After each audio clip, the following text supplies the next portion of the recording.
بسم اللہ الرحمن الرحیم۔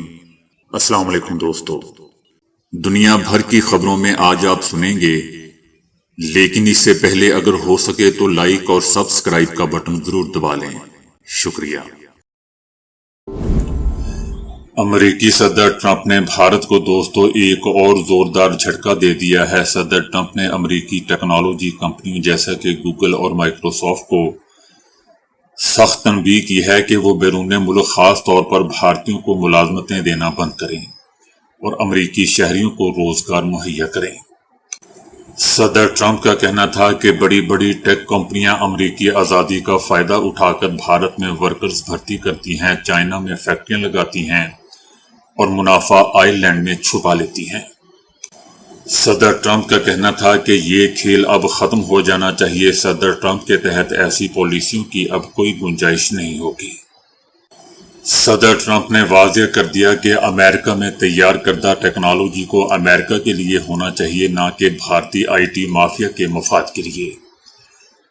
انہوں نے ٹیک کمپنیوں سے کہا ہے کہ ہم چاہتے ہیں کہ آپ امریکہ کو اولین ترجیح دیں، یہ ہمارا واحد مطالبہ ہے۔ صدر ٹرمپ کی جانب سے دوستوں دستخط کیے گئے نئے ایگزیکٹو آرڈر کے تحت نہ صرف امریکی ساختہ اے آئی ٹی ٹولز کو عالمی سطح پر مقابلے کے لیے قابل بنایا جائے گا، بلکہ ان تمام کمپنیوں پر بھی پابندیاں لگیں گی جو وفاقی فنڈنگ لے کر سیاسی نظریات پر مبنی وہ اے آئی بناتی رہی ہیں۔ ان کا کہنا تھا کہ سابق حکومت نے تنوع اور شمولیت کے نام پر امریکی ترقی کو روکنے کی کوشش کی۔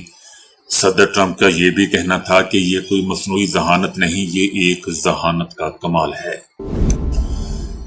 ترکیہ نے صہیونی پارلیمنٹ میں مغربی کنارے پر قبضے کے منصوبے کی منظوری کو بین الاقوامی قانون کے مطابق ناکارہ اور باطل قرار دیا۔ ترکیہ کا کہنا ہے کہ مغربی کنارہ فلسطین کا حصہ ہے اور 1967 سے صہیونی رجیم کے قبضے میں ہے۔ ترکیہ کا کہنا ہے کہ اسرائیل کی جانب سے مغربی کنارے کو اپنے ساتھ ملحق کرنے کی کوئی بھی کوشش غیر قانونی اور اشتعال انگیز ہے۔ ایسا اقدام امن کی کوششوں کو کمزور کرنے کے مترادف ہے۔ تشدد آمیز پالیسیوں اور غیر قانونی اقدامات کے ذریعے اقتدار میں رہنے کے لیے نیتن یاہو کابینہ کی کوششیں ہر روز نئے بحرانوں کو جنم دے رہی ہیں۔ ترکیہ میں روس اور یوکرین کے درمیان مذاکرات کا دوستوں تیسرا دور شروع ہو گیا ہے۔ روسی اور یوکرینی وفود کے سربراہان نے 1-on-1 ملاقات بھی کی۔ ترکیہ کا کہنا ہے کہ ہمارا مقصد خون ریز جنگ کو جلد سے جلد ختم کروانا ہے۔ اس سے پہلے یوکرینی وفد نے ترکیہ میں ترک صدر رجب طیب اردوان سے بھی ملاقات کی۔ یوکرینی حکام کا کہنا تھا کہ یوکرین امن اور مکمل جنگ بندی کے لیے اہم اقدامات کرنے کے لیے بالکل تیار بیٹھا ہے۔ حماس نے اسرائیل سے جنگ بندی تجاویز پر رضامندی ظاہر کر دی۔ مجوزہ جنگ بندی معاہدہ دستخط کر کے ثالثی فریقوں کے حوالے کر دیا گیا۔ حماس کا کہنا تھا کہ اب جنگ بندی کا دار و مدار اسرائیل پر ہے۔ عرب میڈیا کا کہنا ہے کہ حماس نے مجوزہ جنگ بندی معاہدے پر دستخط بھی کر دیے ہیں۔ دوسری جانب دوستوں اسرائیلی محاصرے کے باعث غزہ میں غذائی قلت شدت اختیار کر چکی ہے۔ ایک روز میں بھوک سے 4 بچوں سمیت 15 فلسطینی انتقال کر گئے۔ اسرائیلی جنگ کے آغاز سے اب تک غذائی قلت سے اموات 80 بچوں سمیت 100 سے زائد ہو چکی ہے۔ اقوام متحدہ نے صورتحال کو ہولناک انسانی بحران قرار دے دیا ہے۔ اقوام متحدہ کا کہنا ہے کہ اردن مصر کراسنگ پر ہزاروں ٹن امدادی سامان موجود ہے۔ اسرائیل دروازے کھولے، امداد غزہ میں جانے دے۔ دوسری طرف برازیل نے بھی دوستوں عالمی عدالت انصاف میں اسرائیل کے خلاف فریق بننے کا فیصلہ کر لیا ہے۔ انڈین کانگریس کا کہنا ہے کہ صدر ٹرمپ بار بار کہہ رہے ہیں کہ انہوں نے جنگ بندی کروائی ہے، لیکن نریندر مودی خاموش ہیں، جواب نہیں دے رہے۔ کیا وزیر اعظم نریندر مودی امریکی صدر کی غلامی کرنا چاہتے ہیں؟ یہ تلخ سوال دوستوں کانگریس کے صدر نے ابھی اٹھایا ہے۔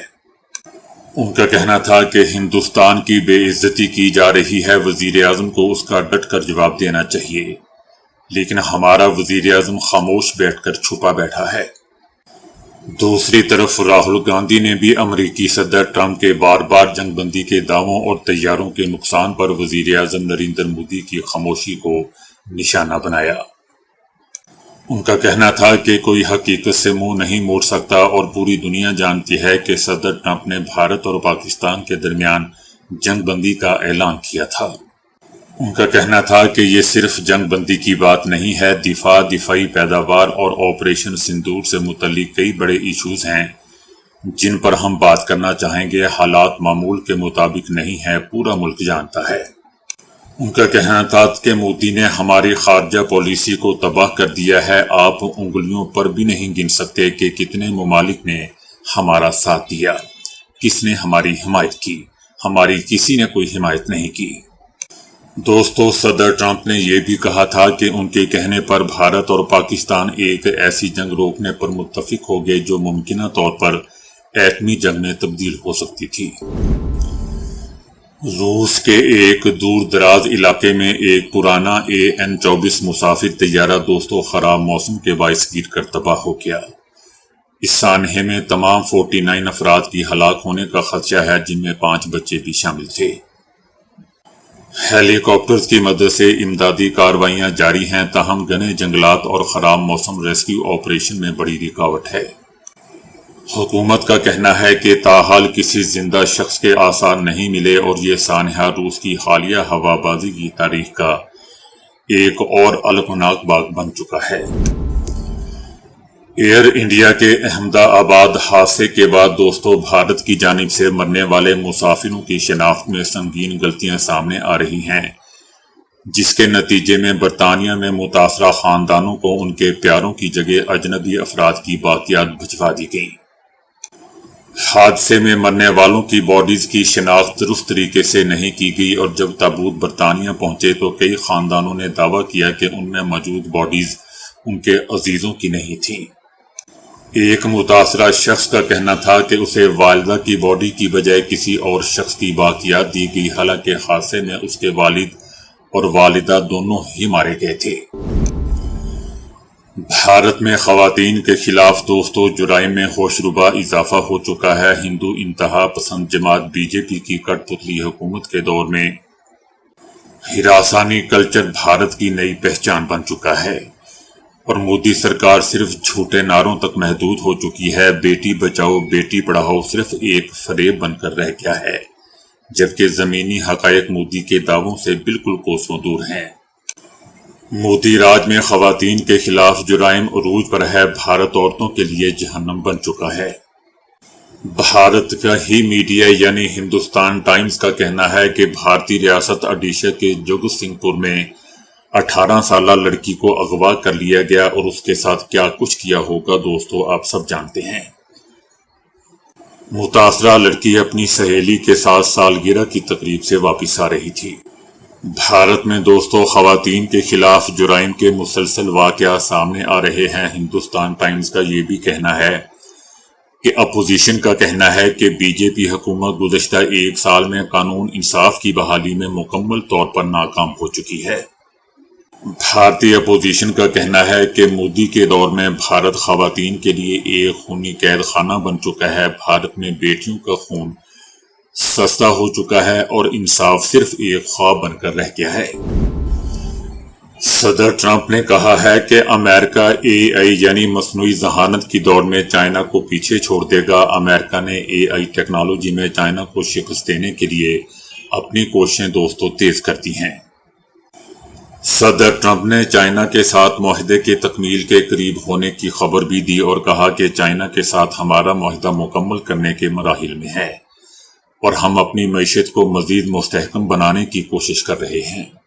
صدر ٹرمپ کا یہ بھی کہنا تھا کہ ہمارے پاس دنیا کے سب سے بڑے توانائی کے ذخائر موجود ہیں اور ہم ایشیائی ممالک کے ساتھ توانائی کے معاہدے کرنے جا رہے ہیں۔ ہم تیل کی قیمتوں کو مزید نیچے لانا چاہتے ہیں تاکہ عالمی مارکیٹ میں استحکام آئے۔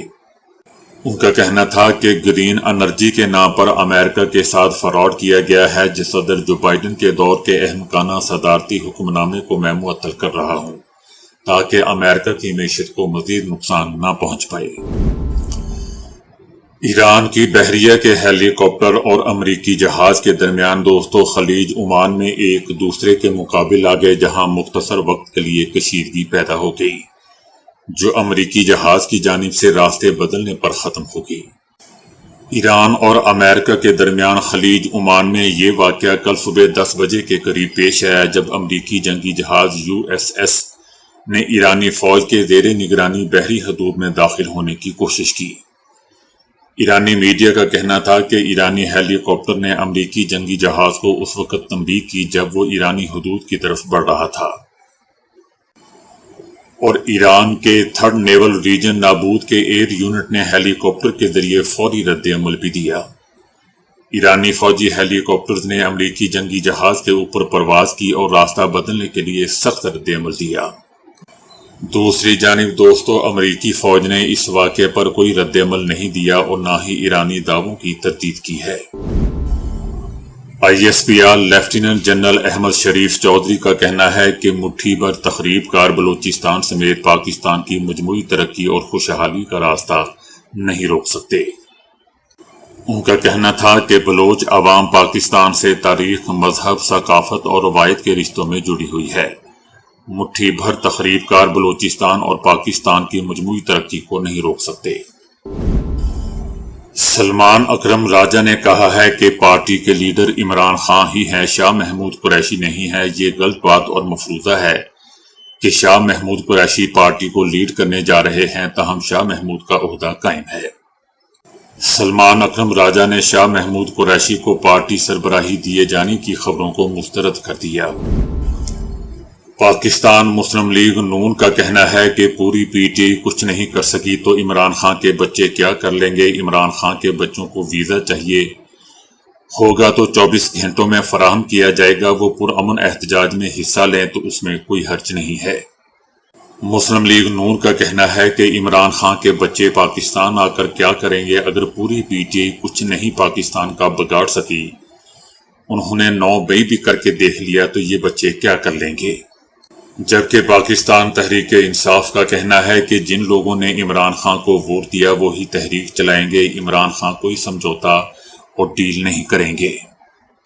دوستو یاد رہے کہ چند دن پہلے علیمہ خان نے کہا تھا کہ عمران خان کے بچے پاکستان آنے کا فیصلہ کر لیا ہے، تاہم انہوں نے اس بارے میں کچھ نہیں بتایا کہ یہ بچے کب تک پاکستان آئیں گے۔ عمران خان نے کہا ہے کہ قاسم اور سلیمان میری اولادیں ہیں اور باپ کی رہائی کے لیے آواز اٹھانا ان کا حق ہے۔ عمران خان کا کہنا تھا کہ انہیں 22 گھنٹے تک سیل میں رکھا جا رہا ہے، ان کا اخبار، کتابیں اور ٹی وی تک بند کر دیا گیا ہے، جبکہ انہوں نے وکیل کو بتایا کہ انہیں آج ایک کتاب فراہم کی گئی ہے۔ عمران خان نے اپنے وکیل سے کہا کہ باہر جا کر بتائیں کہ ان کے ساتھ غیر انسانی سلوک کیا جا رہا ہے، ملک میں قانون یا مارشل لا نہیں بلکہ ایک شخص کی ایمان پر سب کچھ ہو رہا ہے اور اس شخص کا نام ہے عاصم منیر۔ عمران خان کا کہنا تھا کہ پاکستان میں ڈاکو ڈفر الائنس بن چکا ہے، عدلیہ کی آزادی ختم کر دی گئی ہے، عدالتی احکامات کی کھلی خلاف ورزی ہو رہی ہے اور پاکستان میں انصاف کا نظام دفن ہو چکا ہے۔ عمران خان نے علی امین گنڈاپور، بیرسٹر گوہر خان اور سلمان اکرم راجہ کو ہدایت کی ہے کہ بھرپور تحریک چلائیں، لیکن دوستو ابھی تک تحریک کا کوئی نام و نشان تک نہیں مل رہا۔ پہلے تو خیبر پختونخوا سے ہی کچھ ہلچل دکھائی دیتی تھی، اب وہاں بھی کچھ نہیں ہے۔ تو دوستو ابھی کے لیے اتنا ہی۔ ویڈیو کو لائک اور شیئر کرنے کا بہت بہت شکریہ۔